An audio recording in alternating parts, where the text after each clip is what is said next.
Planning Division. Permit me to confirm that all members and persons anticipated on the agenda are present and can hear me. Members, when I call your name, please respond in the affirmative. James Sears. He is not here. He is not here, okay. Margaret Zawinski. Here. Louis George. Here. Tori Adler. Here.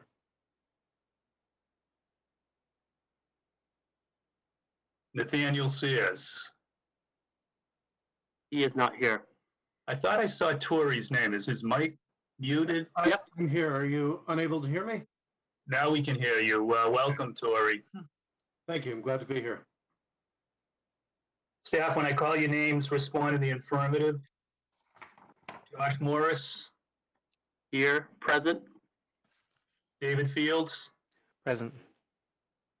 The anticipated speakers on the agenda, please respond in the affirmative. Harold Carey. Present. Larry Graham. Present. Okay, I have a few introductory matters to discuss. So, good evening. This open meeting of the Danvers Planning Board is being conducted remotely, consistent with Governor Baker's executive order of March 12, 2020, due to the current state of the emergency in the Commonwealth due to the outbreak of the COVID-19 virus. In order to mitigate the transmission of the COVID-19 virus, we have been advised and directed by the Commonwealth to suspend public gatherings.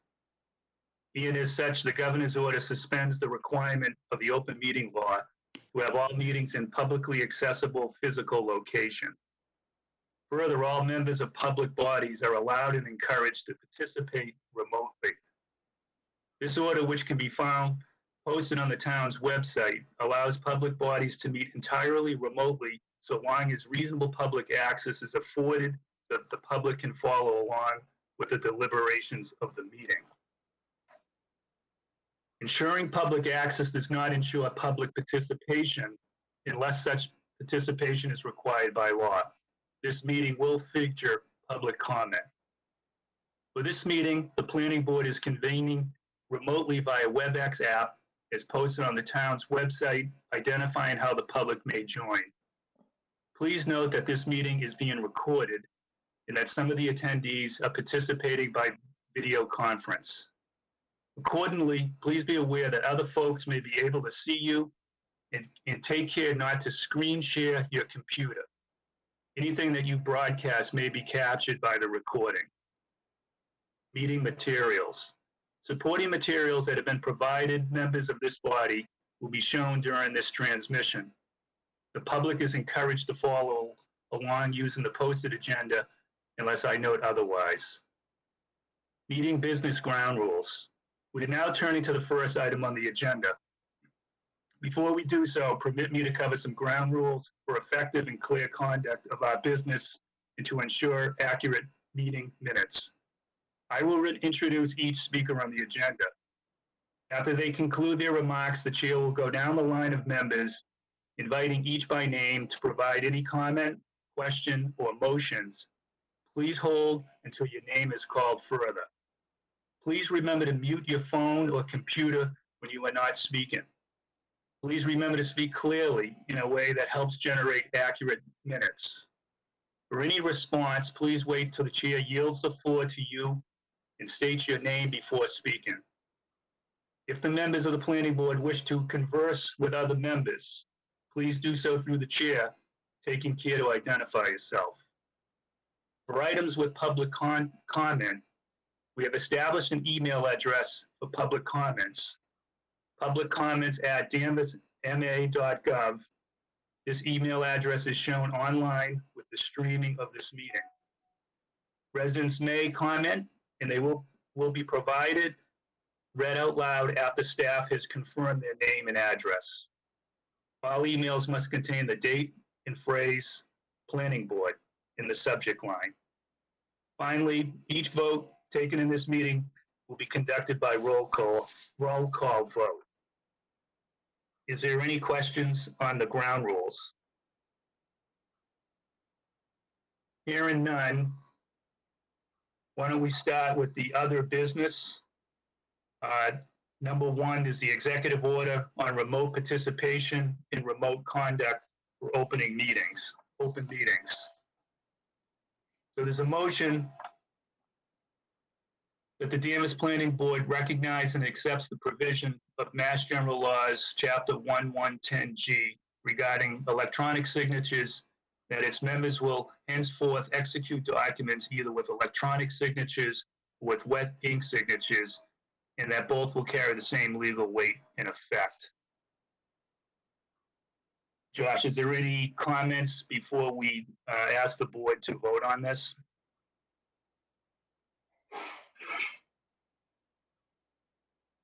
Mr. Chair, this is David. I think I can jump in here.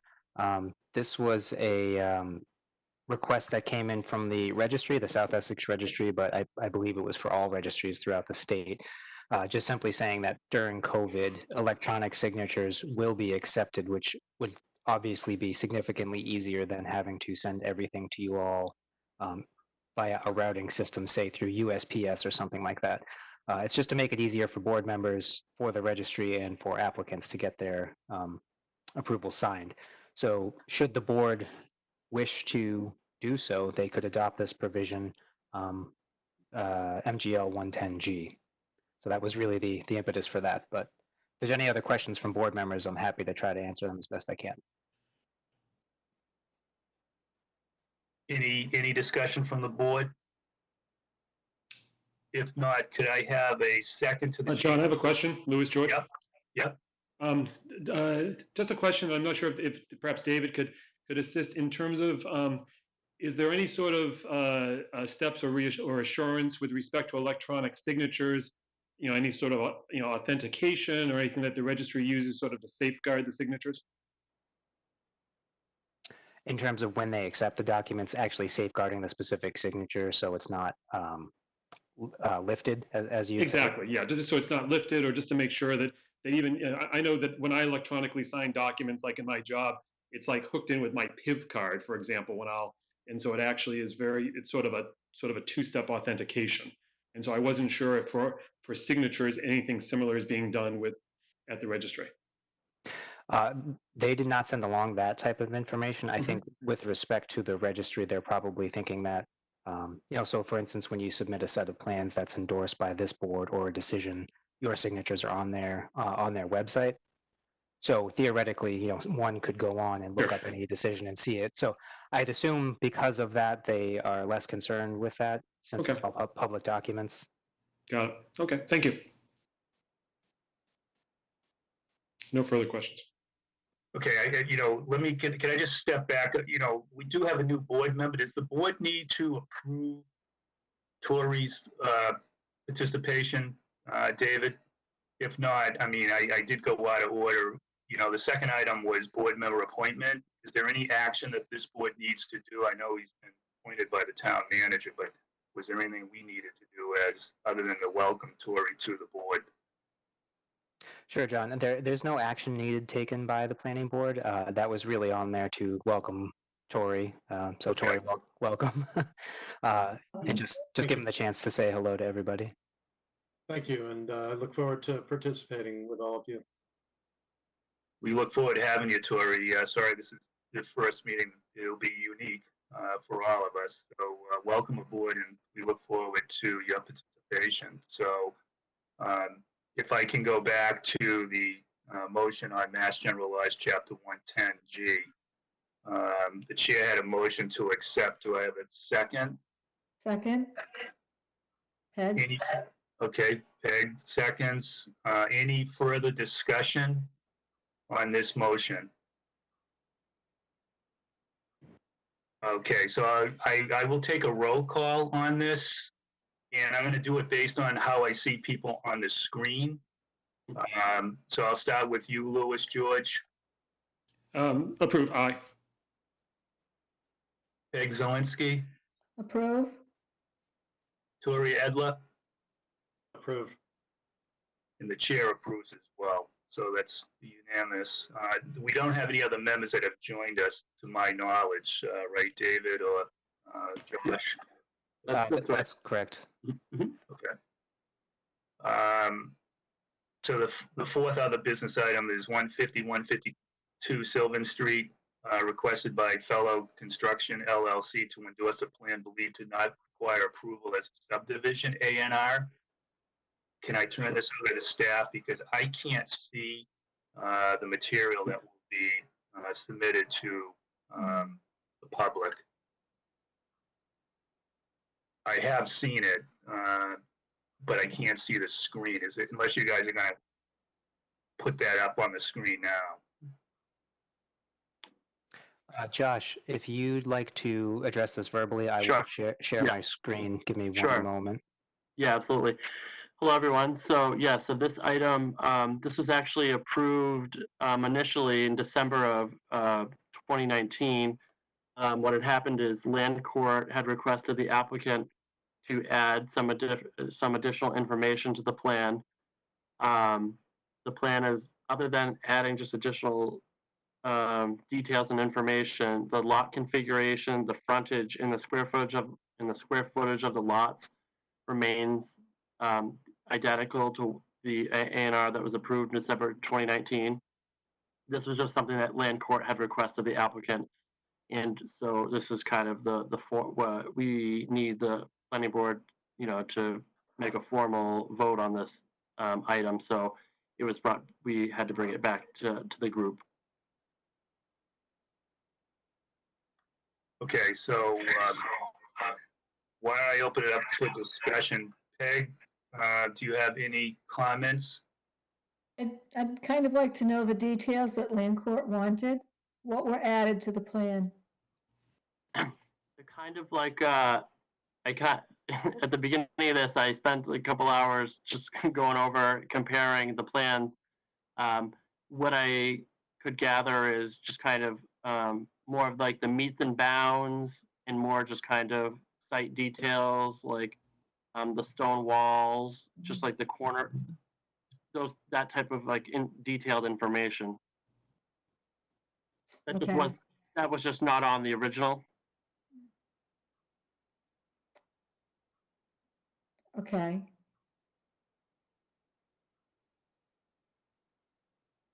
I'm all set, John. Okay, yeah, okay, Lou, any questions?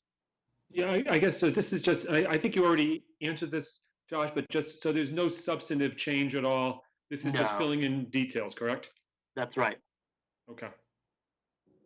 Okay, very good. Nothing further. Thank you. Okay, Tori, any comments?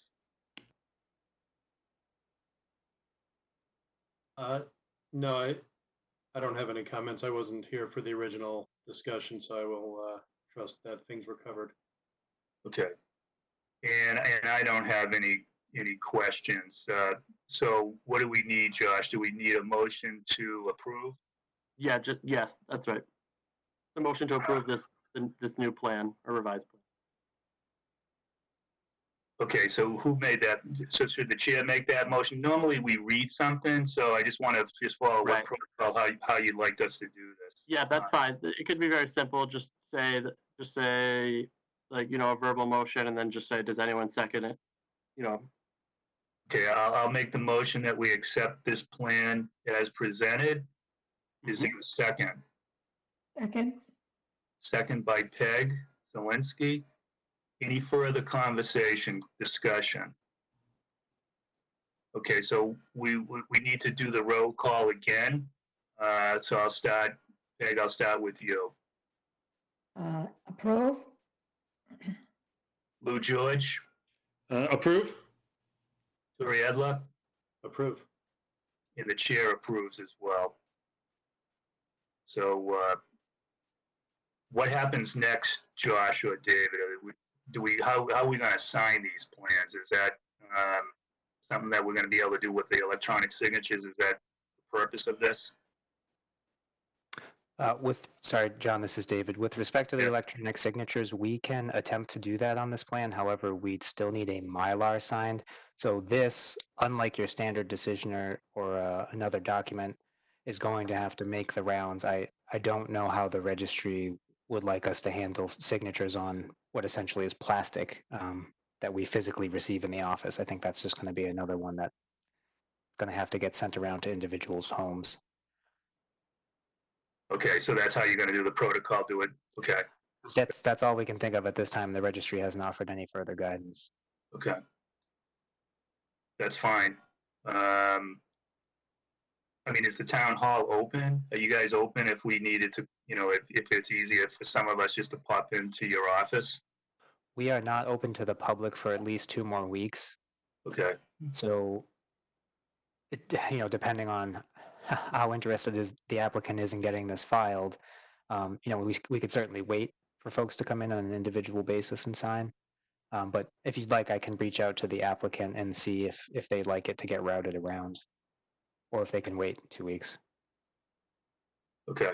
Does the members of the board have a preference of what they would like? Would they rather it come to their homes to be signed, given concerns about social distancing? I have to be extremely careful, as you know.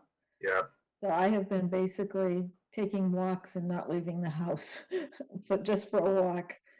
Okay. I think if it can be routed, I would appreciate it. But, I can also run into town hall with my mask on. We, John? yeah, I was gonna say, we as staff, we could, make it easy as possible for everyone. We could work something out over the next 2 weeks. I don't see that being an issue. okay. Mhm. That's helpful. Yep. Okay, the fifth item on the other business is the continued discussion of zoning regulations. So why don't I turn that back to either David or Josh? Thank you, Mr. Chair. If you'll permit me, I can share my screen one more time. Give me a moment. Yeah.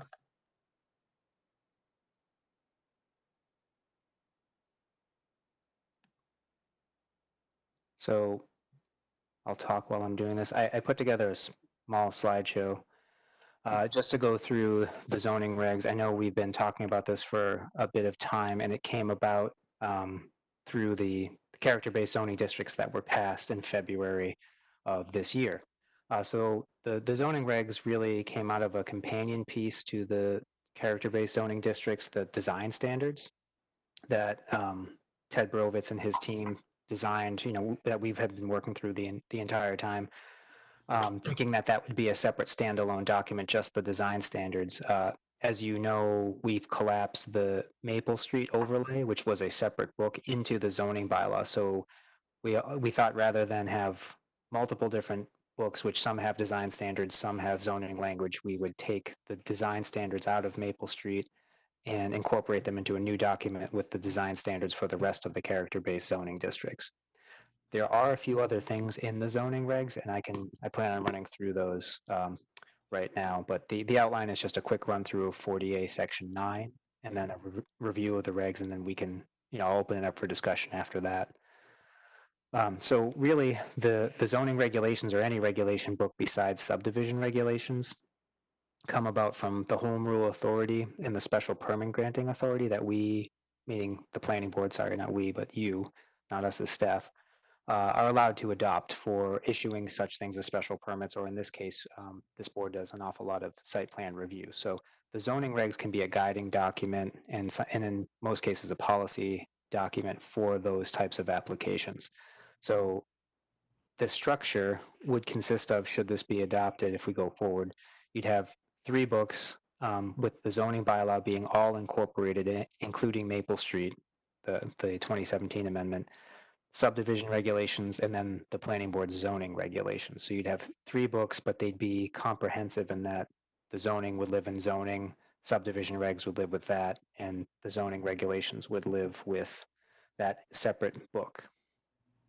I just wanted to highlight communities using the same or similar structures.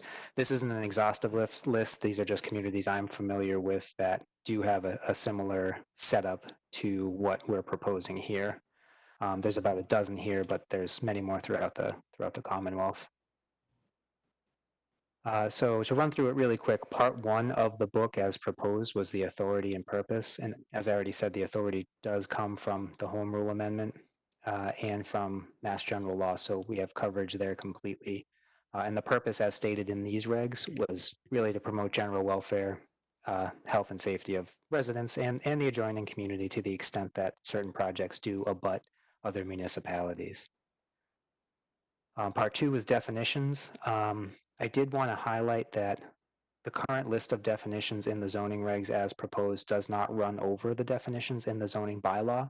However, if this document's approved and it gets amended over time, as the zoning bylaw will as well, 5, 10, 15 years from now, should anything be duplicative in the zoning regulations, the zoning bylaw actually controls. So this language in here does not supersede the town meeting approved zoning bylaw in any way. This is just the planning board's own set of regulations. So I just wanted to make that clear. Part three of the zoning regs is the general regulations. Really, this lays out the consent of the property owners and who has to sign off and apply for different types of permits. General application procedures to make that clear for the board, but also mostly for applicants as to how they're supposed to apply and what they're supposed to do. And then the decision procedures the board should go through should they approve, deny, or abstain from voting on a project. Section 4 of the regs is where it gets a bit more into the technical nature. So transportation management is something that was enabled in section 18 of the zoning bylaw. That's the new character-based zoning districts. So that only applies to what are now character-based zoning districts. So Maple Street, High Street, and the corridor that was approved this February. It does allow for flexible use of funds that would allow the planning board to make a recommendation, mostly to the selectmen as they have jurisdiction over the right-of-way for public realm improvements related to transportation. So rather than have an applicant do a transportation study and the result of which is they fix the mouth of the access to their development, which may completely help that project, but it may hinder other portions of, say, downtown. So this would allow staff and the board to work together with the applicant to come up with a solution that's probably more beneficial for the corridor in its entirety. And this section discusses procedure for the use of funds that come in for that management scheme. Part 5 is another bit of a technical section. Again, transfer of development rights was enabled as a special permit option in section 18 of the character-based zoning districts. This does allow for the transferring of rights potentially from developable land that would otherwise the town may wish to conserve to special permit jurisdiction for additional density downtown. It does not allow an applicant to go above and beyond the thresholds laid out in the zoning bylaw. So no one can go over the max. However, this is an option for basically a win for the town, in most cases the applicant and residents of both the downtown and potentially the district that a subdivision would be proposed in. But really this section goes into pretty fine-grained detail on the maintenance and approval of those rights and who holds them should they go forward. And then section 6 is the design standards that were presented by Ted Brovitz and his team starting back in, I think, fall of 2018 as they were being worked on throughout that whole time. So there's nothing new in here from prior to the town meeting vote. It would just be codifying this into a set of regulations that the board can use for applications going forward in those districts only. So I did go through that kind of quickly, but I'm happy to take any questions. Any questions on that? So why don't we start with you, Lou? Questions for David? Yeah, I guess, and this is just I know this is probably a follow-up to our last meeting where we discussed the regulations. And I know there was some discussion with respect to any additional potential edits to it, as well as sort of what planning staff would be doing, sort of their role for certain, especially when it comes to design changes and such, versus what goes to the planning board. Can you sort of shed a little light on that? I think I recall you're referring to administrative changes versus the board's changes. Yeah, I recall that. I recall that comment. So this document doesn't enable administrative changes outside of what the current zoning bylaw allows. Okay. Mhm. So we do, but the sentiment was clearly heard. Staff did hear that, obviously. So in the fall, you know, if we have a special town meeting, which we anticipate that we may, which will be geared probably more towards zoning, we would have to update the site plan review section because that's where staff's administrative authority currently comes from. Okay. So we can do that and we can have further discussions, obviously, based on that going forward. But it's not a bad idea. And we'd have to probably modify these regulations a little bit to reflect those changes. Okay. But it's almost a two-part system where the bylaw needs to enable it, and then Right. the regs can spell out the fine-grained detail. Okay. Okay. Thank you. Tori, I know this is the first time you're being exposed, but questions for David? No questions right now. Thank you. Okay. Okay. No, I guess my concern was if there were any changes from the last time, the document we received at the last meeting. I went through the document today, couldn't see anything different. I am happy to see that transportation management section in there. For some reason, I must have missed it the last time. But it looks like a good document to me, something we need to do. Mr. Chair, I can address that if you'd like. Yeah, please, David. Sure. There was one typo that Mr. George caught in I believe it was at the very end of the document. I think Ted mistakenly slipped in City Council instead of Board of Selectmen. Right. Yep. We did update that. That was changed. I went through and looked at everything again to make sure there were no more Okay. of those type of changes needed, but I didn't see anything.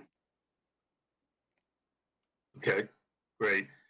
You know, my questions were covered. I think it's a great document as well. So what is the next step, David, for this group? So if you all are in agreement, we would be looking for a vote to adopt this set of regulations this evening. And I will say that, again, this isn't a zoning bylaw change, so it's not changing anything that town meeting has approved. So this won't need further approval. This is really for the planning board itself. So if this body so chooses, we can somebody can throw out a motion to adopt the regs as shown this evening. Okay. Is there a motion to accept the document as presented? And I move that we accept the document as presented. That was Peg Zawinski. Is there a second? Lou George, seconds. Yeah, first and a second. Any more discussion? So let me do the roll call again. Sorry, just a point of clarification. Is this the same document that we were sent in our packet? Yes, that's correct, Tori. Thank It's Tori. David, you want to answer that, or Josh? I don't have the package in front of me, so I can't respond. Yeah, it's the same document. I believe it was labeled February 21st, 2020 zoning regulations that was in the board's packet that went out Friday.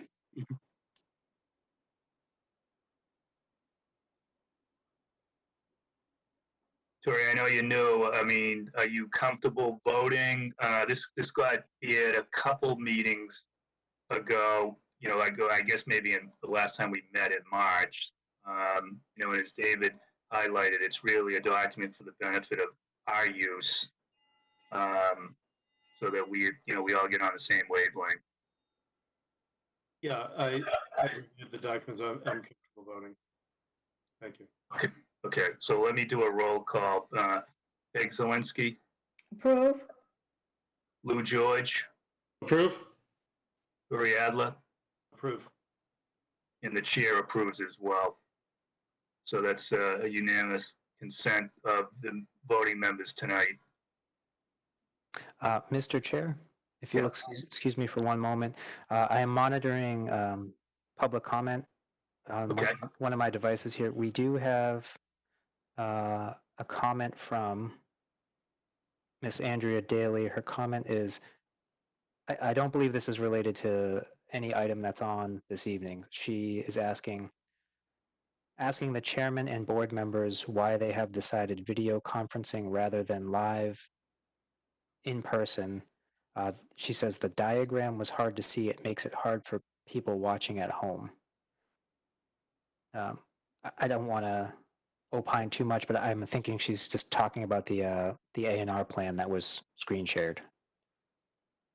Okay, I mean, maybe the chair can answer that question is, in order for us to conduct the business of the town, I mean, inconsistent with the way the selectmen are conducting their business, doing this remotely by video conferencing, we feel is in the best interest well, the chair feels it's in the best interest of to conduct the business, and recognizing there are some limitations to this process, but hopefully public comments can be made available through this process. And as I highlighted, there's an email address that allows the public to participate.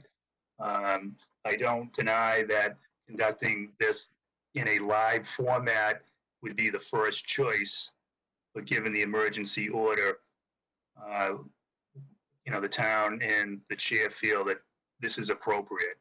Is there any concern from other members of the board about conducting business remotely?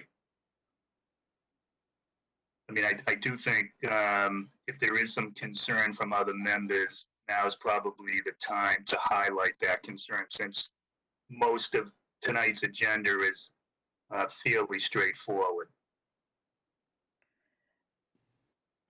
Peg, do you have any concerns? Only concern I'm trying to work out in my head is how we would do, someone came into public hearing to present plans. And Yeah. how we would show those, because I have to agree with Andrea, it's difficult to read, the diagram on the computer. And I got it in the package and I did go through it, but under normal circumstances, I would be looking for the applicant's representative to further explain the plan. So I'm not sure how we do that type of scenario. Yeah, I have no share concern that. with us. Yeah, I share that concern. Is it feasible, David, that in the future, I know we're going to have a workshop on one item tonight where the applicant will be able to walk through the presentation through their own screen? Yeah, John, that's correct. Either one of two things. The applicant can submit either a PowerPoint or a set of plans or whatever they'd like to show to staff ahead of the meeting, and staff can screen share, and the applicant will have the ability to walk through verbally, or staff can give an applicant presenting rights through this platform, and they can screen share their own set of plans and walk the board through as they would at any other public hearing that you've had in the past. Okay. Lou, do you have comments about how we're trying to conduct business? Okay, no, just a comment in terms of I'm in support of doing it this way. I agree with the chair in terms of that this is that given the times and the circumstances of the pandemic, I think this is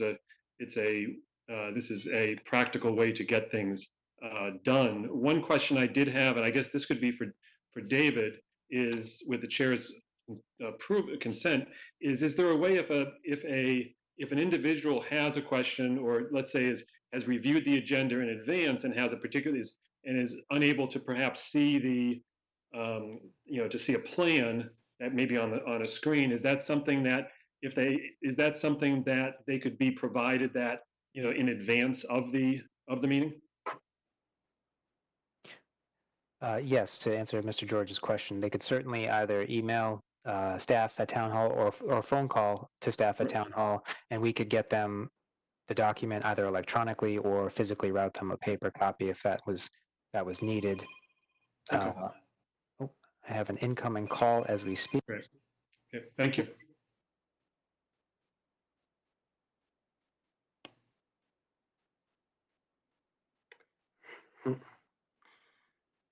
John, that was the main question I had, just to make sure that people could, if they did have a particular question and that they just wouldn't be able to see something on the screen, that they could ask for it.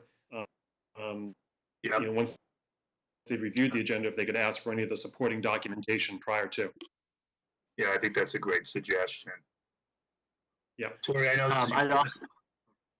it's your first meeting and you haven't had the opportunity to see a live presentation. There's clearly no question there's a lot of benefits to that. But do you feel as a new member that you've been given enough information to come up to speed to address the agenda? Yes, I feel like I've received enough information. I have heard concerns from others in the town, the public, that this format is not sufficient for public participation. And I wonder if, presumably offline, we could explore maybe some different technologies to allow more immediate public participation. And I'm not sure exactly how accessible these materials have been to the public. I personally feel like I've had sufficient access and been able to read all the diagrams with no difficulty. John, through the chair, I just had one comment. We do put everything that we receive, all of the documentation for all the projects are all just for the public who's watching and listening. All of the paperwork and plans and everything that's submitted to our office is always put on our website.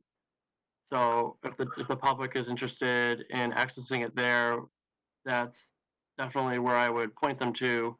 And like David said, they could always contact planning staff through email or through phone prior to the meeting, and we'd be happy to help anyone gather documentation, information, or answer any questions. Okay, that's helpful. Okay, so this was a good discussion. I know we're going through the roll call and voting on the zoning regulation document. I believe everyone voted affirmative. Is there any more comments that should be made? I hope for the public's benefit, we will get better at this. And I do feel very strongly that public participation is important. And I recognize that, some items are more sensitive that require a lot of people come out to express their concern. And we will work with the staff to make sure each member of the community that wants to speak on an item will have that opportunity. Tori, I'm interested to hear what type of technology you may think would be better. I mean, I've participated, through my company with a lot of different softwares. Some of them I find, more useful than others. So, but I recognize not everyone in the public may have access to all the video conferencing techniques that I've been afforded. So we'll work, to make sure that this process is healthy. So why don't I move on to the next item? It was a continuation of the public hearing. Actually, Mr. Yep, Chairman, David. Yep. sorry, that call was a public comment call. It was from Ms. Daly. She'd like me to reiterate to you or ask the question to the board. I don't have any background on this, but she's wondering why the Zoning Board of Appeals will be potentially holding a meeting in person and this board is choosing to hold it remotely. For background, I don't know what the Zoning Board of Appeals is or is not doing with respect to their public meeting. We don't staff that board, just in case it comes up. I also have an email from Kathy Swift saying that she thinks the board should wait until people can attend in person. So I'll just leave that out there for the board's discussion. Okay. I guess what I would say is those comments are duly noted. And at this point, the board feels comfortable, conducting this meeting tonight in this forum. We obviously reserve the right if we feel that this does not provide enough feedback to a lot of people to reconsider how we operate in the future. But I do feel it's important to get the guidance from staff around this subject. I recognize too, David, that if the town's boards aren't consistent, that puts us in a bad spot, right? I just assumed, maybe I shouldn't have assumed this, that all public meetings were being conducted in this format, based on the lead of the Board of Selectmen. Are you aware of any other boards that are operating in a physical location, like town hall or any other public facility? Sure. Again, like you, we were taking the lead from the selectmen. The Conservation Commission has met in the past at the beginning of the pandemic before the governor issued orders. They met remotely.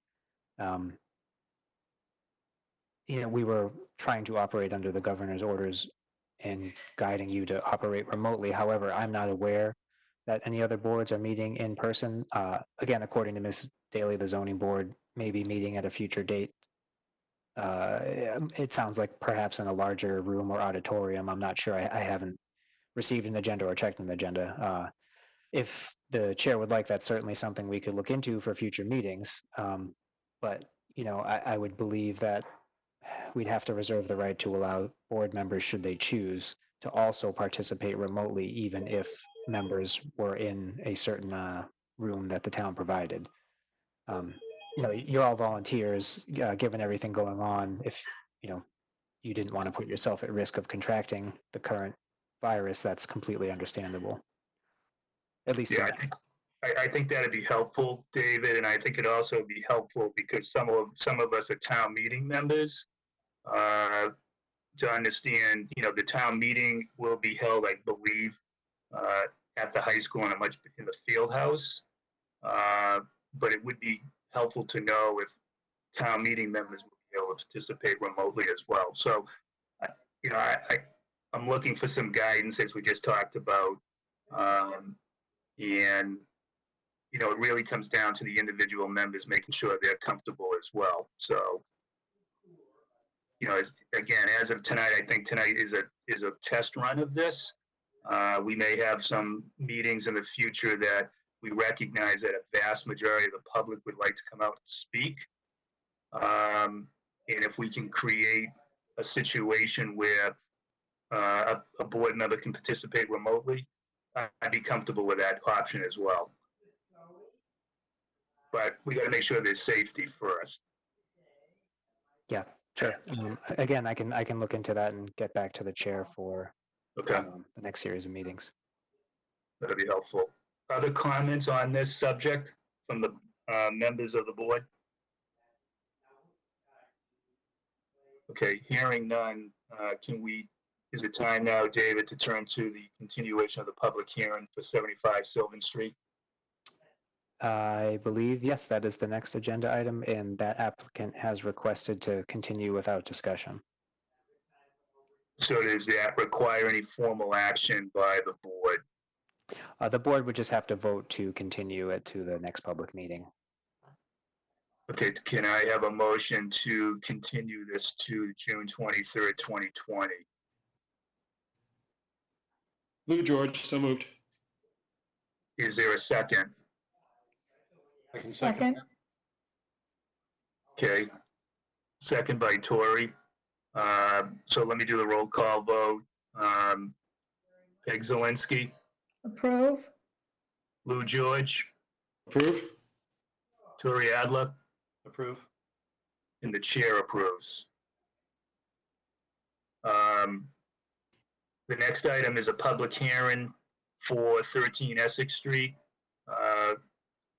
Request for site plan approved submitted by Mr. Carey for property at 13 Essex Street pursuant to Section 4 of the zoning bylaws. Said property is in a residential I zoning district. The applicant has proposed an additional parking on the site. So why don't I turn it over to you, Mr. Carey, for a presentation? Or if you have an associate that you'd like to introduce that will present this, is it's being labeled, David, as a preliminary workshop. Is that the appropriate word?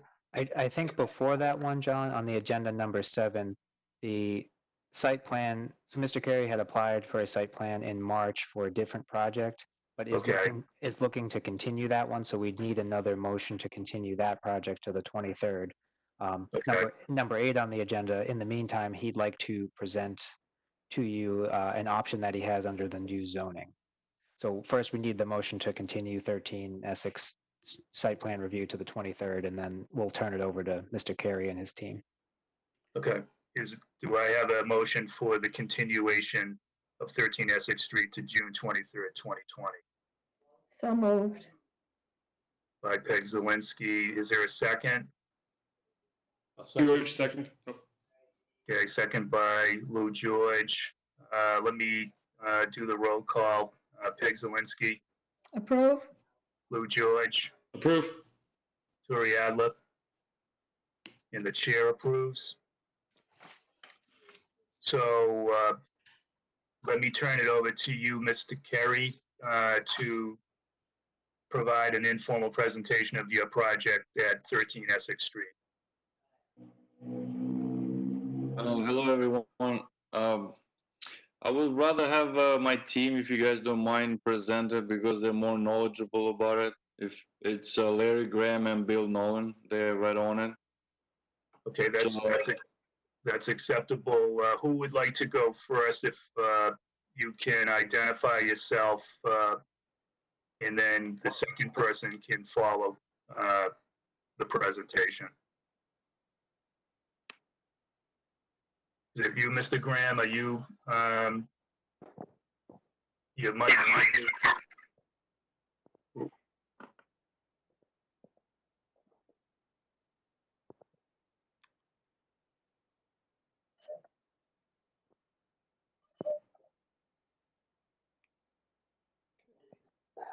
I don't know if you guys can hear me, Bill Nolan.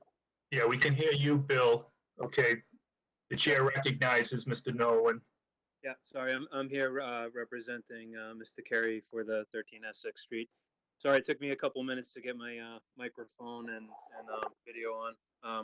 I too have done most of the other platforms, but not WebEx, so this is my first time on WebEx. Thank you guys for doing it. We appreciate it.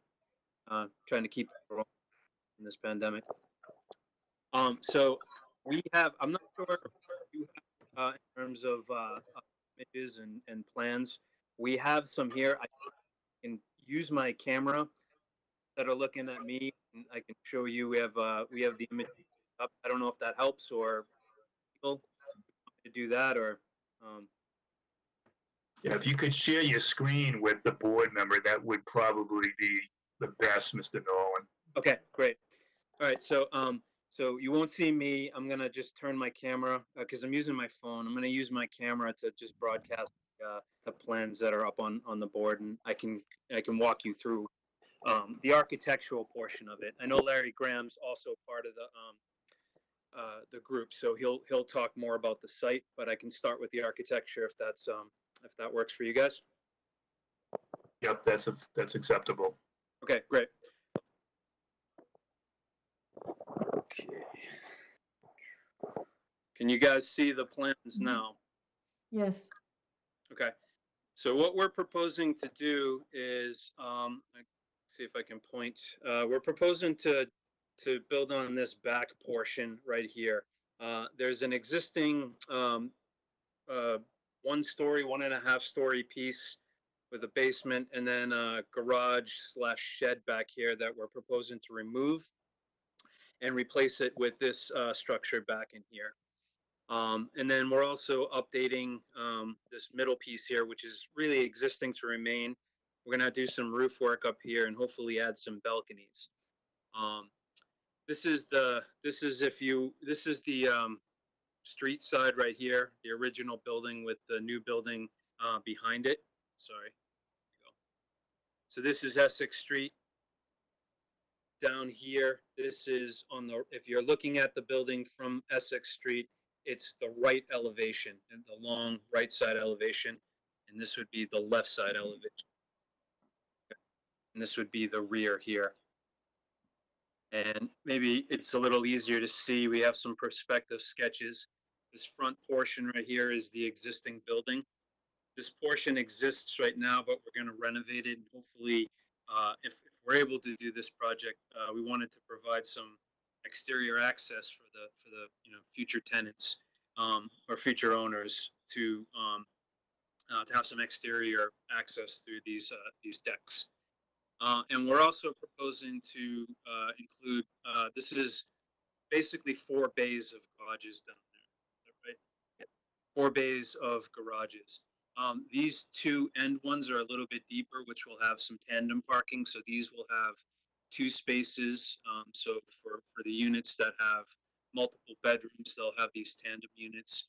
These ones are a little bit more shallow because we had to provide some access for storage, mechanicals, and then access back into the house. So these are single. It's 1 door, but there's actually 2 garages behind it, 2 spaces for garages behind it. The floor plans here, making you guys sick.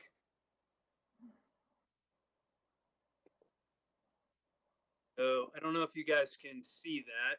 This is the first floor plan, proposed floor plan. This part right here is the existing house, basically to remain. There are 2 stair corridors. And this back portion right here is the garages that I was talking about. So you have 2 tandem space parking and then 2 single space parking. That's covered parking. Larry Graham also has a site plan that involves some exterior parking in the back, off-street parking, and I believe there's one. I think there's one in this area here. Moving up, 2nd floor. Again, this is the existing 2nd floor. This is the 2nd unit. 1 unit on the 1st floor, 1 unit on the 2nd floor here. And then there will be an additional unit in the back if we're granted the right to do this. Your stair core and your existing stair core here. And then there's a 3rd floor that is currently unfinished right now that we'd like to turn into a finished unit. And then almost an identical unit that's stacked above the new portion in the garage portion in back. So the proposal is looking to get, switch back to myself. The proposal is looking to get, use the existing 2 units that are there and add an additional 3 units. And I don't know if Larry Graham was able to get onto the meeting, but he probably has some information to add on the site. I'd be happy to answer any questions in the meantime.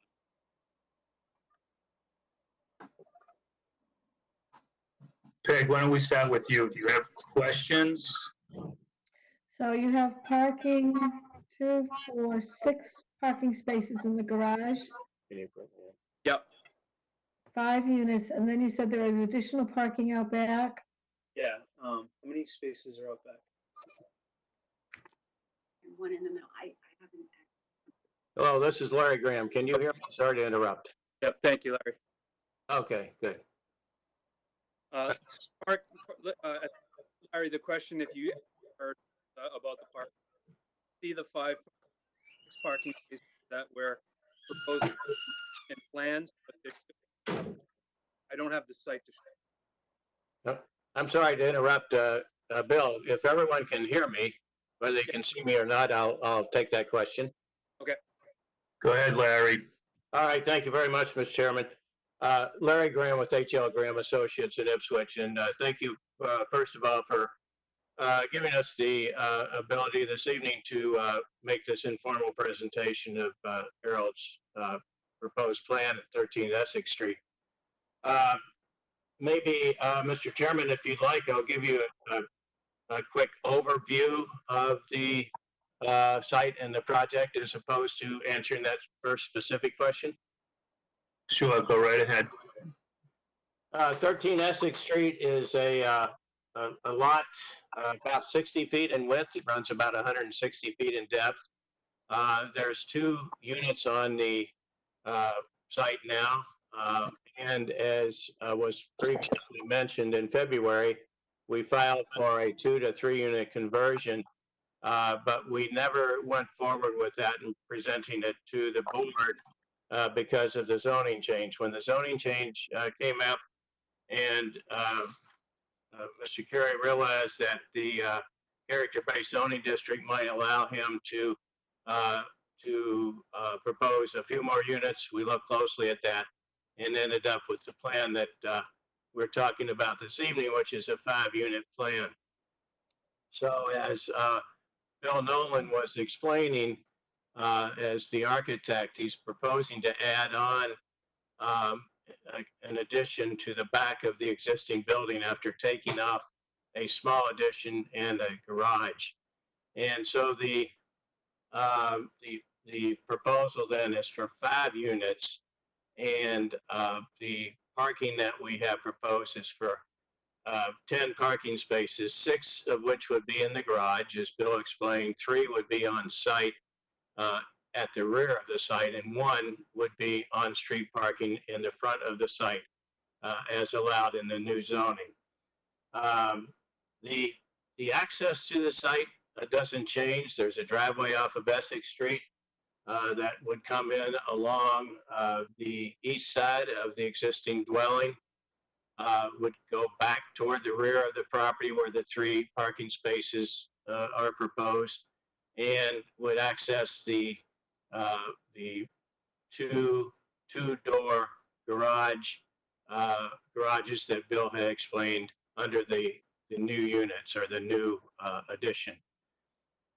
So that sort of is a quick rundown of the proposal. I think specifically back to that question about parking, 9 spaces are required.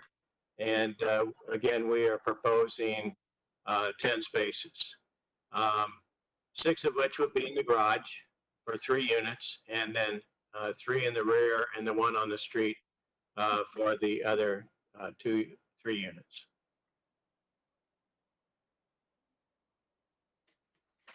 So Peg, did you have additional questions to either one of the professionals? Not at this time, Mr. Chairman. I think that we will have another presentation. We'll be able to see landscaping and all those other things that we look at, no storage, all those other types of questions that we ask when we look at the full presentation. Okay, can I ask everyone to mute their mic when a member of the board is speaking, because we're getting some feedback. Can you tell me how to do it? Well, it shouldn't affect you, Peg.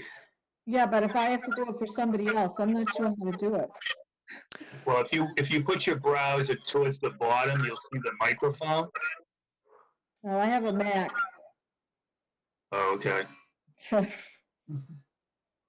I'll see if I I can do as figure well. it It out. should be towards the back, like lower, probably about 1 inch from the bottom of the screen. An inch from the bottom. It appears when you move the browser, when you move the cursor. Your mouse or whatever, it should pop up. You should see a microphone. Excuse me, if you have a Mac, it's to the left of it, the first icon to the left of it. On the bottom. Okay. I have my Finder there, but I'll see if I can fiddle around with it. Okay. Lou, let me go to you. Do you have questions to the applicant? Yes, just a couple of, and I understand that there'll be a more formal discussion at our next meeting, but I did, in looking at just a couple of questions, and looking at the comments, I noticed that there is I think that we received from the fire department that there'll be a need for a sprinkler system. Is that correct? This is Bill Nolan. Yes. We haven't done the technical drawings yet, but yeah, we're anticipating a sprinkler system. Okay. Mr. Chair, I had just a couple of other questions. Yep, go right ahead. Okay. And I noticed also that, that the building is an older building, and I know there's going to be some demolition. Is there any issue with respect to and I know I don't want to go outside of our purview, but will you need to seek any other sort of consultations, such as with the Preservation Commission? I'm not sure, Larry. Did you check with historic preservation? And that may be a question for staff as well. This is Larry Graham. No, I have not. I have not, Bill. So I don't know that answer. We are maintaining the existing building except for a portion of the rear roof. So we're working with the existing structure of the building. I don't know off the top of my head the answer to that question. Sorry. And also, since it is also an older building, what sort of and again, this is probably more of a detailed item for, I know Peg was mentioning like about landscaping and such. Any thought in terms of what the building materials shall be, like exterior building materials? Sure. Yeah. The question.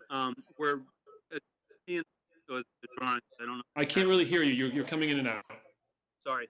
Can you hear me better now? Yes. Okay. So it's a great question.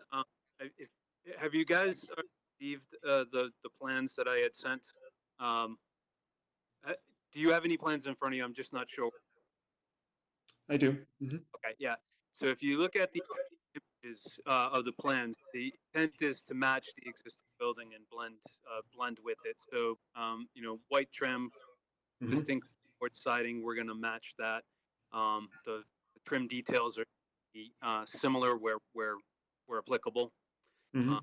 So that's the goal. Windows, same thing. We're going to match the style of that. The idea is to blend with the building. Okay. Yeah. Okay. And finally, I'm sorry to interrupt you. If I can add something to the discussion, Can you just identify yourself for the public, please? Yeah, this is Harold Carey, the owner of the building. Okay, thank you.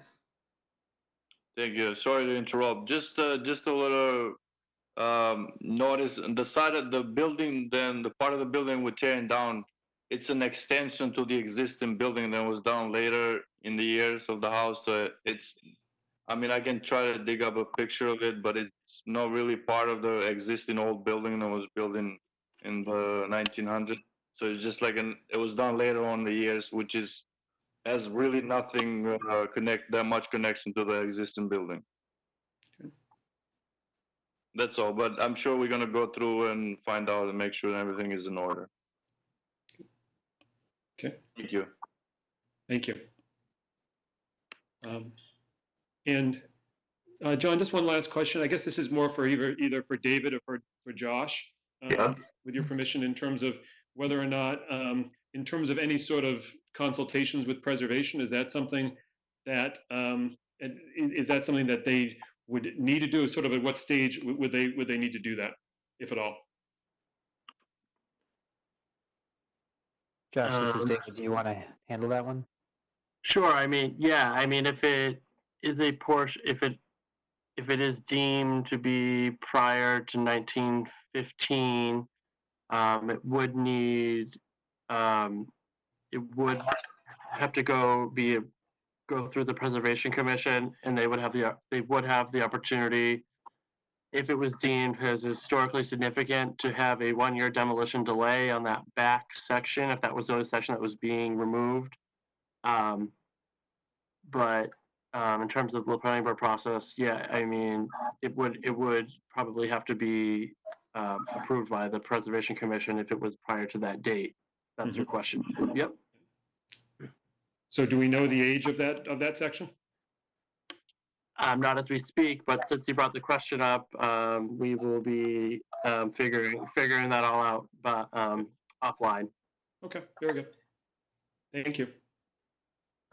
Mr. Chair, this is David. Yeah, go ahead, David.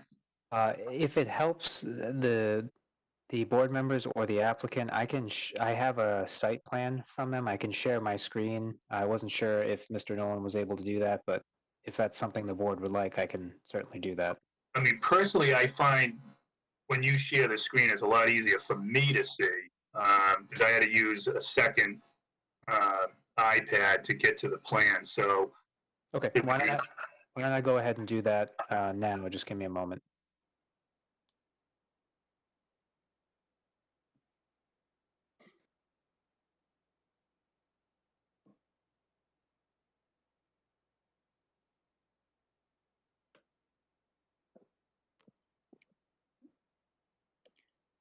Is that better for everybody? I personally like that. How do the other board members feel? Very easy to see. Yep. I think it's helpful. I also have my second iPad next to me, but I think it definitely helps. So David, I think this is probably should be the protocol, you know, Sure. as we have future meetings, and maybe the applicant can, you know, use the same document, you know, just to point out certain things. I don't know if that's available technology or not, but it's certainly more helpful to me. Sure. Also, while I have the floor a little bit, we did receive an email comment on this project specifically, if I can read that. Sure. So it's from Annette Collins. It says 13 Essex Street. This does not show the proximity of the neighbor's house. You can only see that if you walked in front of the property. What is the permitted allowance to the property next door? Not sure if the applicant's team wants to take that question. This is Larry Graham. Can you hear me? Yes, Larry, go ahead. Thank you. This is sheet 1 of 2 of the site plan. This shows the existing conditions and indicates some of what we call demolition. Directly to that question, the only structure that we have shown on this plan is the one that is quite close to us to the east there, probably about 4 or 5 feet or so off of the property line. And we just showed that one specific dwelling. The other dwellings are quite a ways off. The only way that I could get those on the plan would either be with permission of those persons to come and locate them with respect to this site, or put them on through an aerial or earth, something like that, if that might answer the question. So I think this is the chair speaking. I think this is going to be the challenge if we're going to do things remote, that we're going to have more visual graphs, to respond. And I know there was a number of requests for waivers of certain plans. I don't want to go out of order because I want to get Tori's viewpoint, but I'm a little concerned about waiving standard plan requirements in this environment because it makes it more difficult to read the plans. David or Josh, do you guys have a comment on that from your standpoint as staff members? John, this is David. I don't want to speak for Josh. He can speak for himself. With respect to the plan waiving requirements, I mean, as you know, in the past, we've asked that all plans be filed with staff per the regulations. I do agree that the remote format would call for more visuals. For what it's worth, we had several successful presentations with conservation. Given that this is the first go around with this board and this is more of an informal presentation, I think the applicant, is just looking for feedback from the board as to should he proceed with the project. Is there anything specific that stands out? I think so far we've heard from member George that we need to check in with the status on preservation. Member Zielinski, we need to accommodate and check for landscaping, as well as snow storage, and among the other things that the board usually asks for. So I believe the applicant's heard that. If there's other sheets of this plan the applicant would like me to flip to, I can do that. Or I think I have a copy of the elevations from Mr. Nolan. I don't know if I have all of the ones he showed. So I'm happy to accommodate the applicant going through the plans to help the board. But if Mr. Morris has anything to add, he can do so. Yeah, no, I don't really have anything to add on that matter. You know, this project is there were several sheets waived for this project. If that was your comment, John.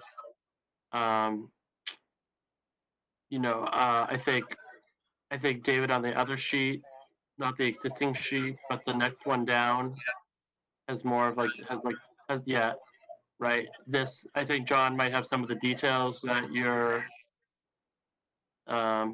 looking for.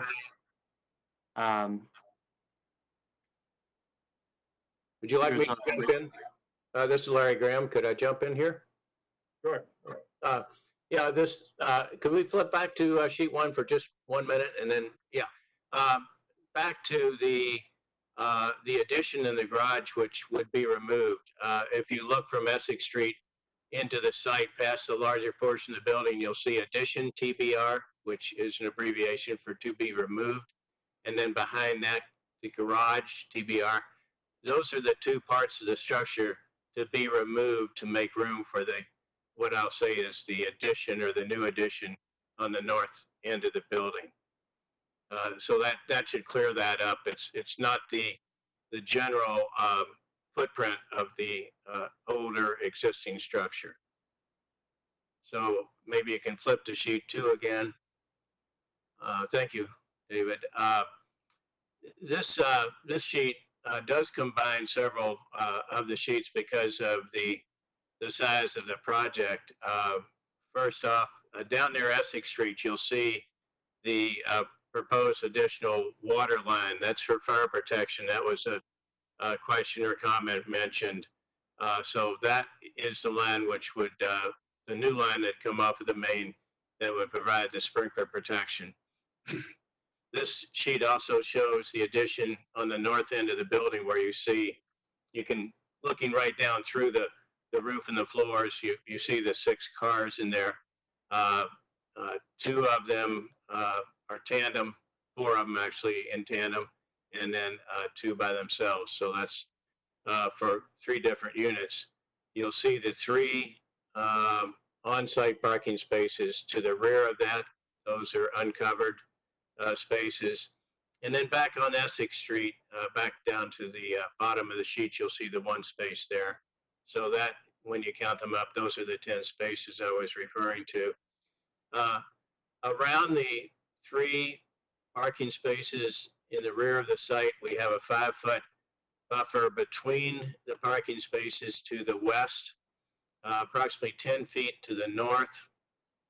And on the east side, we're more or less extending that existing driveway straight back all the way along the property line, just a couple of feet off of the property line. So we don't have the buffer there. But in lieu thereof, we have proposed a 6-foot privacy fence along not only the east side where we don't have that 5-foot buffer, but also along the north side and the west side of the property in the rear, tying back into the northwest corner of the addition. So that the entire rear of the site would be screened by the 6-foot privacy fence. Also in the rear of the property, between the parking and the northerlymost property line, that's where we have some stormwater management provisions there. Those are infiltrators. They're the buried plastic structures, half-moon structures that you may have seen. And that allows water to infiltrate back into the soils after it is picked up by a catch basin and run through a water quality tank. Then it would go out into that area. Over that area will be a berm, planted berm in that 10-foot strip. Snow storage was also mentioned there. This little clouded area in the back looks like a handle, with a pot. That's the snow storage there that would be provided in the back. And that is either gravel at the head of the 1 parking space or is a grassed area to the immediate north of that parking area. I don't think there was anything else brought up that I wanted to speak to. Sprinkler, the buffer, snow storage, stormwater, and the two pieces of the existing structure that would be removed. Again, with respect to the waivers that we requested, because of the nature of the project being fairly small in nature, we would like to combine some of those plans which are called for in this second sheet, which shows the fencing, the buffer, the grading, the stormwater management, utilities. And it's pretty clear if we did separate them, you wouldn't see much difference sheet to sheet. Okay, I mean, that's helpful. I'm just sensitive to, I mean, I can zoom in with my iPad and see these, you know, to do my job, but I'm just concerned of what the public is seeing in this format. So I'm trying to weigh that responsibility so the public can follow along. David, can that, what you showed on sharing your screen, can you blow that up in certain sections or no? John, I think I can do that. I did actually just simultaneously receive a call from the public comment line. So if you'll give me a second, I'll sort out the comment and then try to come back to the plan. Okay. While we're waiting, I'll speak a little more to sheet 2. It does show a detail sort of upper left of the proposed privacy fence.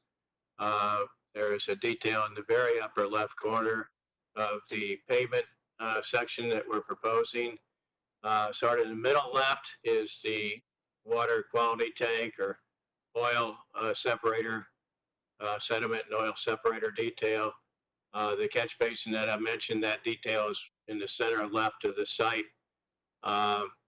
In the lower left center of the site, we have a detail of the curb that we're proposing there to contain stormwater directed to our stormwater management system. And it shows the depth of the pavement that we're proposed. In the bottom left is the detail of the infiltration system. It's a proprietary StormTech infiltration chambered system. There's a number of other systems out there that are commonly used, but this is the one that we like and detailed. And on the right center of the sheet and above the title block is the drainage system details that where we have actual elevations of pipe and structural components of the drainage system, the inverts there. The grading is shown primarily as spot grades. You'll see those in small boxes, and they are lettered there, finished spot grade typical. The existing grades are we also have spot grades for existing grades as well as existing contours in 1 foot intervals, actually half-foot intervals. So the plan is quite detailed and needs to be, but separation of the sheets would really not necessarily give you any more detail on what you see here. Okay, that was helpful. Tori, do you have questions?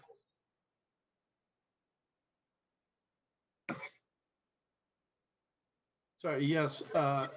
Just to make sure I'm understanding the parking situation correctly,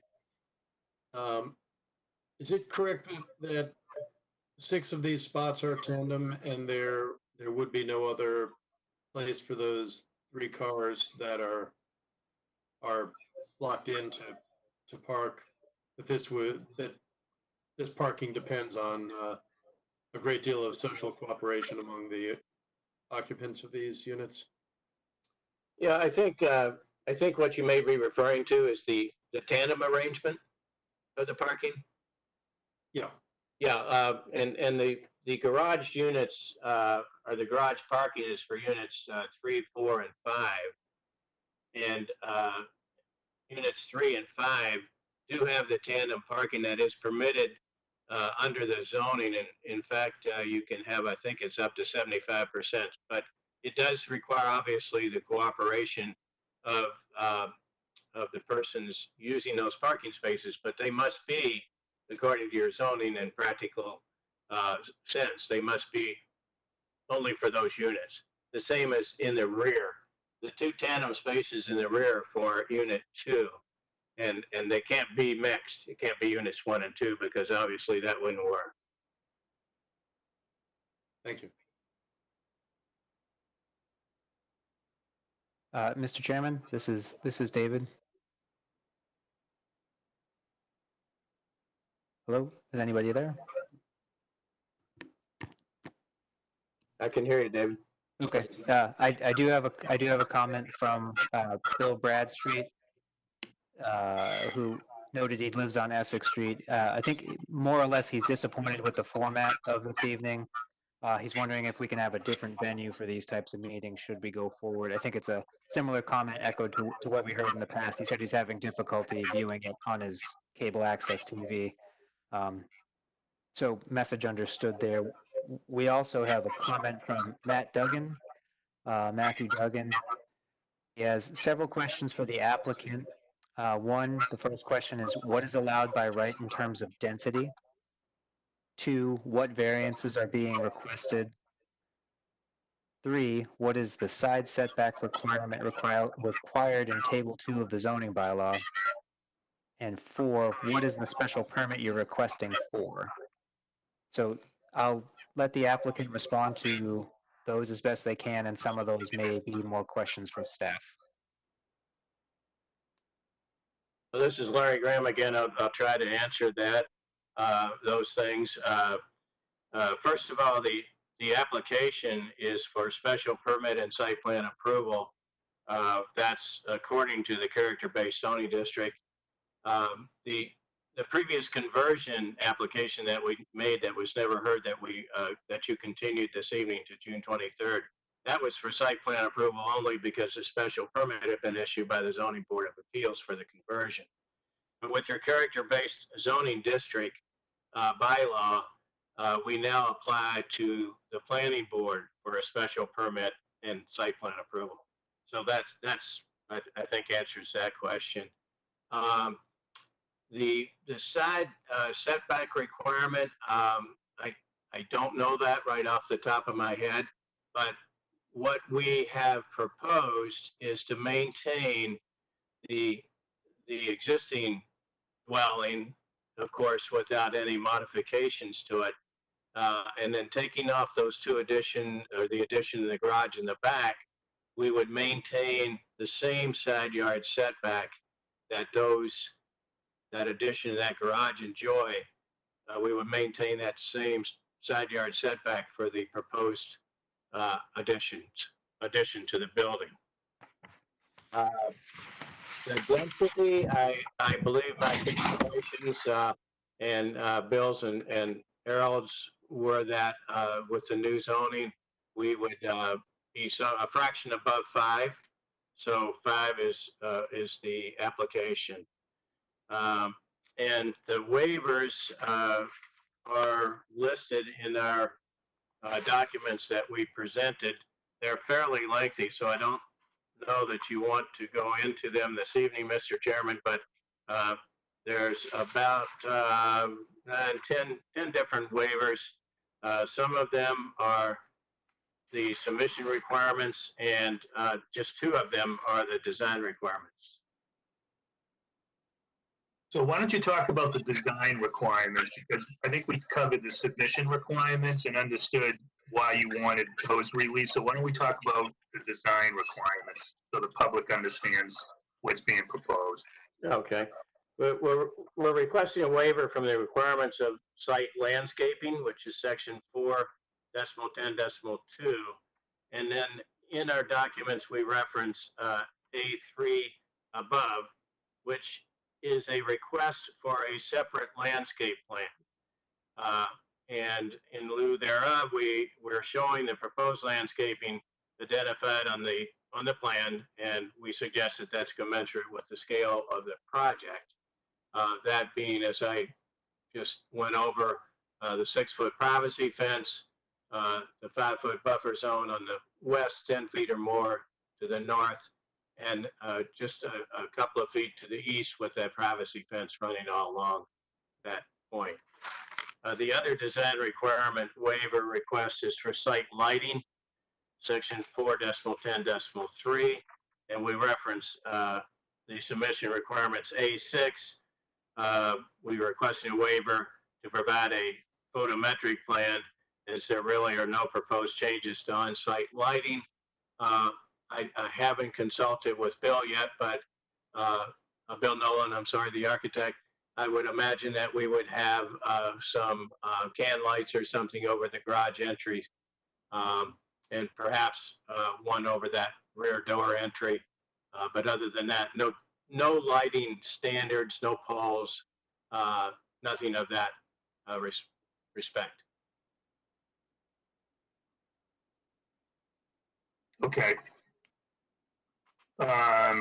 Tori, have you finished your questioning? I have. Okay. Any other comments from the board? This is Peg. Does the applicant know the percentage of landscaping that they are going to have? I know they're requesting a waiver, but what's the percentage that they're going to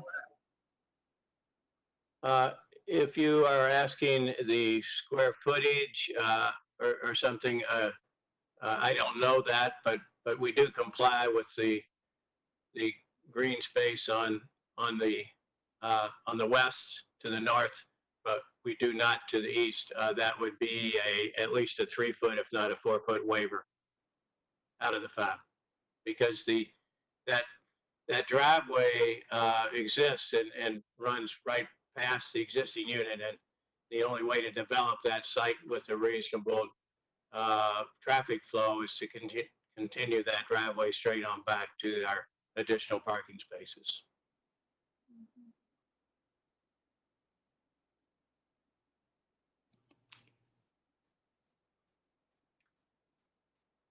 See, this is where I think having a landscaping plan would be helpful. I mean, visually, it's hard to see the way it's drawn. And we just got to figure out how we can present it. Is there David or Josh, is there any other plan that gives the public a sense of how this is going to look? Mr. Chair, this is David here.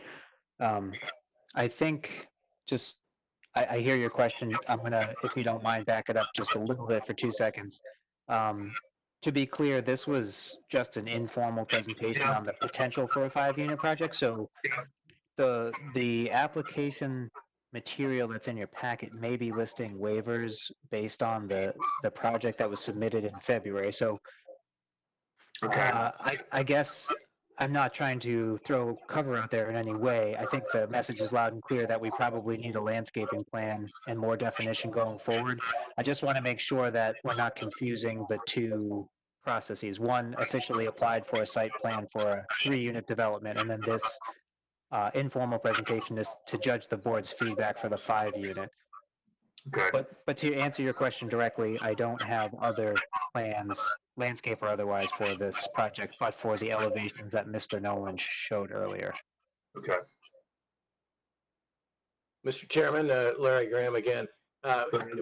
Hearing what I've heard this evening, I think prior to June 23rd, we'll develop a blow-up of the area to the rear of the site and show what landscaping is there, and sort of fade out some of the other aspects of the site plan, so it's clear as to what the green buffer strip is and where it is not, the fencing, etc. Okay, I think that would be very helpful. So have we provided some of the feedback the applicant's looking for? I mean, it's hard to give you a definitive without seeing some more of the information. I think you've got some reasonable feedback from the board. that you just have to get us comfortable with. Larry Graham, again, I appreciate the comments that have been made, and I think that, as I said, we'll try to have some more detail in the landscape area. I think if Mr. Carey is comfortable with that, I think one of the main things we were just kind of looking at a broad brush look at the site to see if the board felt somewhat comfortable with the 5-unit proposal. Mr. Chair, I had a final question, if it was all right. Yeah, sure. Go right ahead, Lou.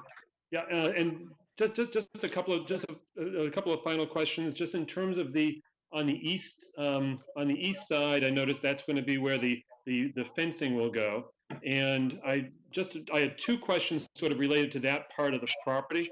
Have there been consultations with the abutters and what their thoughts are with respect to this, as well as just in terms of the mechanics of the tandem spaces with the parking? That's a relatively narrow driveway. Have you looked at that, and that's a doable arrangement with the fencing? So two questions, abutters, and then the parking sort of mechanics. Larry Graham, again, I have not talked to the abutter to the east other than when I was on the site participating in the existing conditions survey. I did speak with the lady there, but nothing, no discussion about what's being proposed. And either I think Mr. Carey and/or myself will reach out to her if the board would like prior to the June 23rd meeting. With respect to the movement of the parking in and out of the garage, the tandem spaces and so forth, that's about a 20-foot wide driveway there. And you'll see there's a little space in the very back for one to back into. There should be no reason for anyone to have to back out onto Essex Street. There's plenty of space for one to back out of or pull out of a garage had they backed into the 20-foot space to allow the other car to maneuver out. Okay, thank you. And Mr. Chair, if it's appropriate, I'm not sure if the board could request that there be some outreach to the abutters. Yeah, I think that's a good idea. I support that. Any other comments from the other board members? This is Peg Zielinski, and I agree. My concern is the other side of the house and how far that house is, this new structure, or the structure is from the next house on the other side. I took a walk down there to look at it, and I think those houses are fairly close together. I'll look into that, Mrs. Zielinski. I think it's quite a ways away to the west. Okay. Anyways.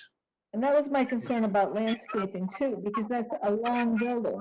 I know there's an existing garage there now, but it appears to be a long continuous building on well, if you're on Essex Street looking at the left side. And is there room to put something in there to break up that long building for the next door neighbors to look at? Well, there's really, Larry Graham again, I'm sorry, there's really not room for any landscaping there as we're maintaining that building line. So I'll leave that up to Mr. Nolan to have to, make that building more as presentable as he can. Mr. Nolan. Hi, guys. Yeah, my phone died away from the meeting for a little while, but I'm back now. Yeah, that's always the challenge. Can you guys hear me? Yes.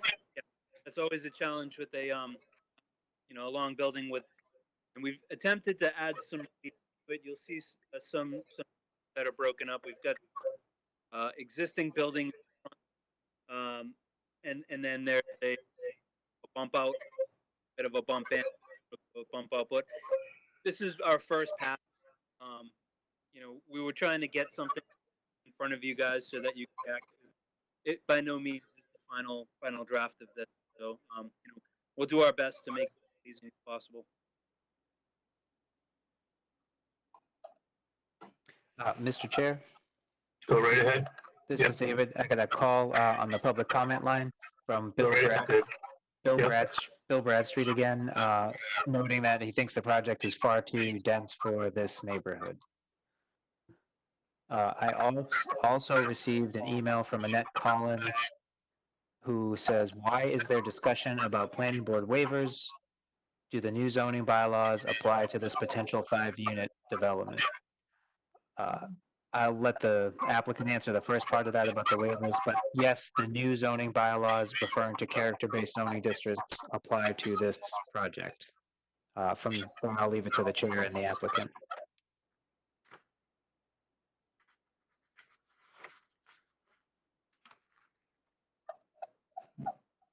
So David, I didn't hear the last part. The last part was just, does the new, I'm assuming she means the character-based zoning districts, does the new zoning bylaws apply to this development? And the answer to that is yes. Okay. The first part was, why is there discussion about planning board waivers? I'm not sure if that was addressed to the chair's satisfaction previously, but I'll leave that to you to discuss. I mean, I'm satisfied with the answer that I got. How do the other members of the board feel?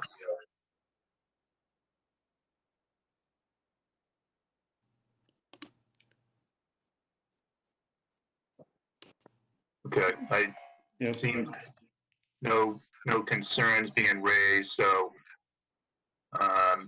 any other comments, David?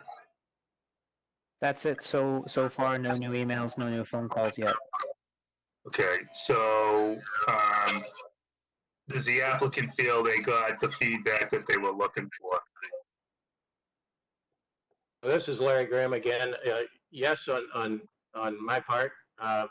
With respect to the waivers, I guess maybe at the June 23rd meeting, the board might take a look at each one individually. They're not really substantive, and they are they're waivers from the site plan bylaw. That's what those are that is the bylaw which I took out, extracted, and requested waivers from.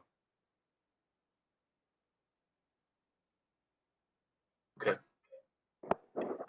On my part, a very, very important meeting, and thank you again for having us present this to you this evening. Harold?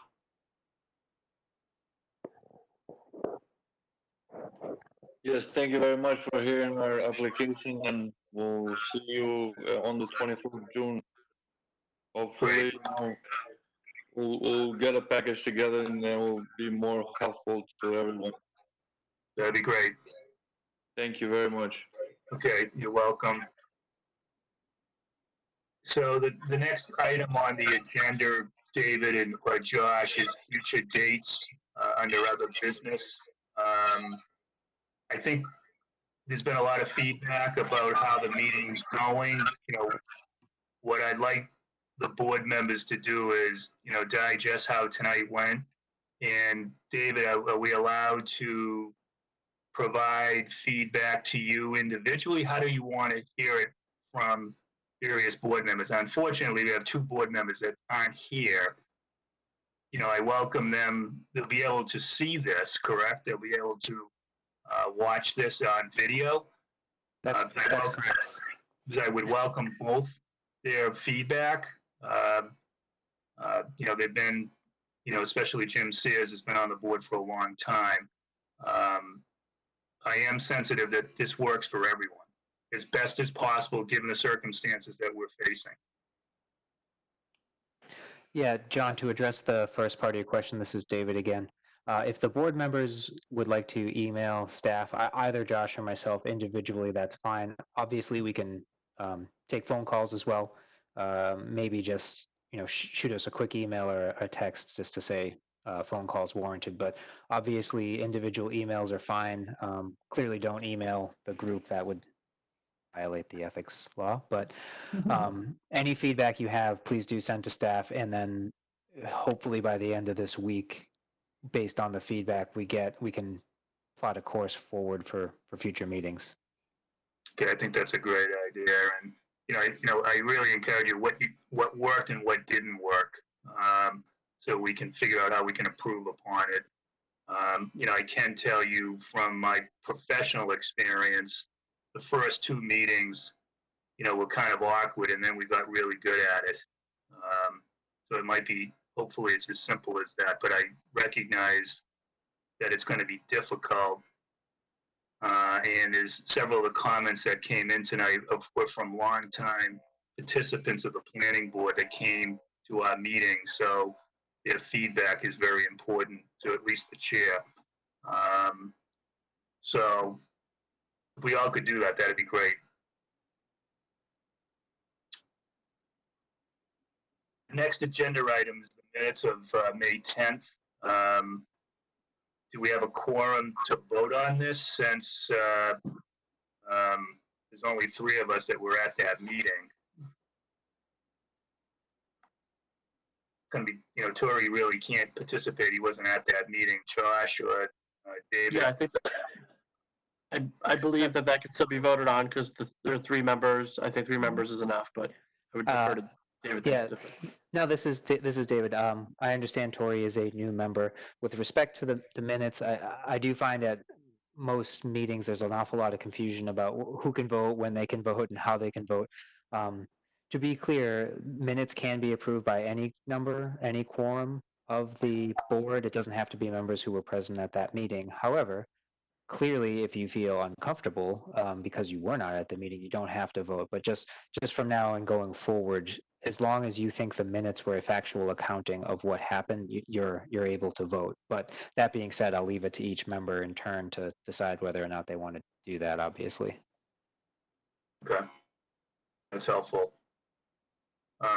Do I have a motion to accept the minutes as written for the March 10th, 2020 meeting?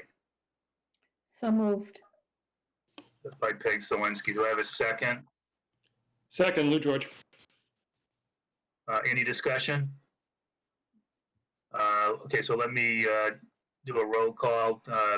Peg Sawinski, Approve? Lou George, Approved. Tori Adler. Can I abstain from voting, having? Sure. Yep. Yeah, that's fine. So 1 abstention, and the chair approves.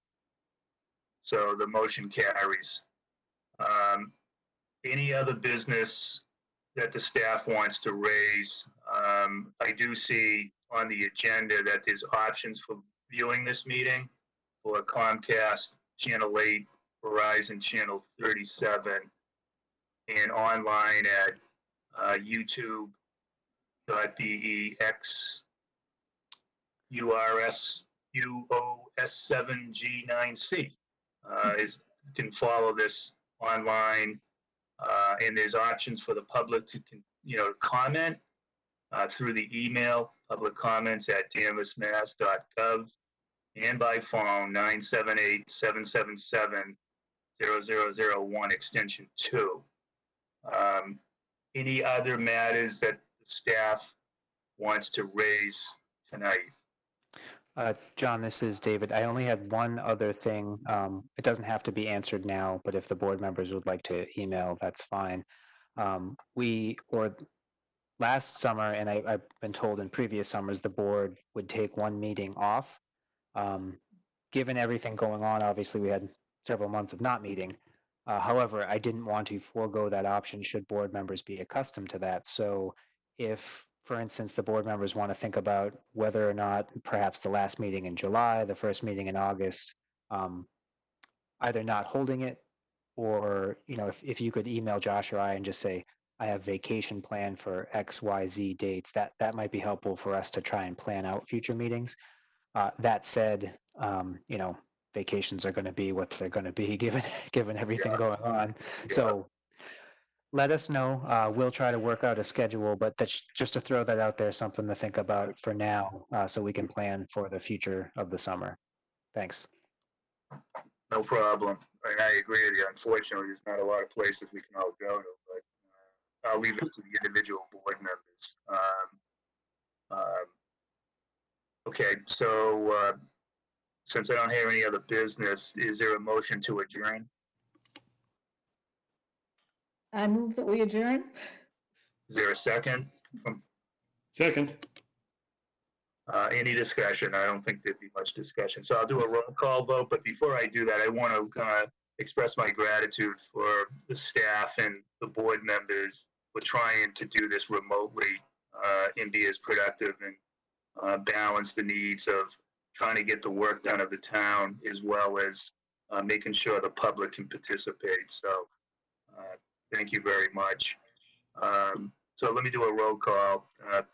Margaret Zawinski, Approve. Lou George, Approved. Lori Adler, Approved. and the chair approves. Thank you very much, everyone, and good night. Good night. Thank you. Good night. Thank you.